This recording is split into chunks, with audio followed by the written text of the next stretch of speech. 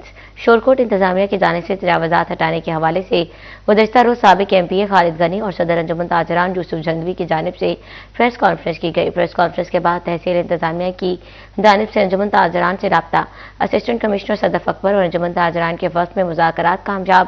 تحصیل انتظامیہ سے مذاکرات کے بعد خالد غنی اور صدر انجمن تاجران یوسف جھنگوی کی پریس کانفرنس، ارشد جٹ، فاروق صدیق، ساجد حمید، آصف جادو، عابد حسین بھٹی سمیت تاجران کی بڑی تعداد شریک ہوئی۔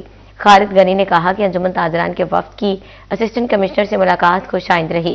اسسٹنٹ کمشنر صدف اکبر کی جانب سے یقین دہانی کروائی گئی۔ تجاوزات ہٹانے سے پہلے ہم سب کو اعتماد میں لیا جائے گا۔ عثمانیہ بازار میں لگنے والی ٹائل کا کام 20 روز میں شروع کیا جائے گا۔ اب آپ کو بتائیں کہ ایف بی آر میں کلیریکل سٹاف، سپروائزر اور اسسٹنٹ عہدے پر کام کرنے والوں کے لیے اچھی خبر ہے۔ محکمانہ کارکردگی اور سینیورٹی کی بنیاد پر ملازمین کو سپرنٹینڈنٹ کے عہدے پر ترقی دی جائے گی۔ پروموشن زون میں موجود ملازمین کو کارکردگی پر رپورٹس مکمل کرنے کی ہدایات دی گئیں۔ ایف بی آر میں کلیریکل سٹاف، سپروائزر اور اسسٹنٹ کے عہدے پر کام کرنے والوں کے لیے اچھی خبر۔ محکمانہ کارکردگی اور سینیورٹی کی بنیاد پر ملازمین کو سپرنٹینڈنٹ کے عہدے پر ترقی دی جائے گی۔ ٹی20 کے عالمی مقابلے کے لیے شاہینوں کی صف بندی مکمل کر لی گئی۔ ٹی20 ورلڈ کپ کے لیے قومی کرکٹ ٹیم کے 15 رکنی اسکواڈ کا اعلان کر دیا گیا۔ پاکستان نے ٹی20 ورلڈ کپ 2026 کے لیے 15 رکنی اسکواڈ کا اعلان کیا۔ سلمان علی آغا کپتان مقرر، بابر اعظم، فخر زمان، محمد نواز، شاہین شاہ افریدی، عثمان خان، سائی مجوب اسکواڈ میں شامل۔ فہیم اشرف، ابرار احمد، شاداب خان، نسیم شاہ اسکواڈ کا حصہ۔ خواجہ محمد نافع، سلمان مرزا، صاحبزادہ فرحان بھی اسکواڈ میں شامل۔ ٹی20 ورلڈ کپ کے میچز 7 فروری سے 8 مارچ تک ہوں گے۔ پاکستان 7 فروری کو نیدرلینڈز کے خلاف ورلڈ کپ مہم کا آغاز کرے گا۔ چنیوٹ میں ٹریفک حادثات کی روک تھام کے لیے ٹریفک پولیس ان ایکشن۔ 24 گھنٹوں میں ٹریفک قوانین کی خلاف ورزی پر 403 چالان، 8 لاکھ سے زائد جرمانے، 134 بغیر ہیلمٹ موٹر سائیکل سواروں کے خلاف کارروائیاں کی گئی۔ چنیوٹ میں 24 گھنٹے میں ٹریفک قوانین کی خلاف ورزی پر 403 چالان کیے گئے، 8 لاکھ سے زائد کے جرمانے، 134 بغیر ہیلمٹ موٹر سائیکل سواروں کے خلاف کارروائی، ون وے کی خلاف ورزی پر 21 دھواں چھوڑنے والی گاڑیوں کے 7 چالان کیے گئے، بغیر ڈرائیونگ لائسنس 137 ڈرائیوروں کے چالان کیے گئے۔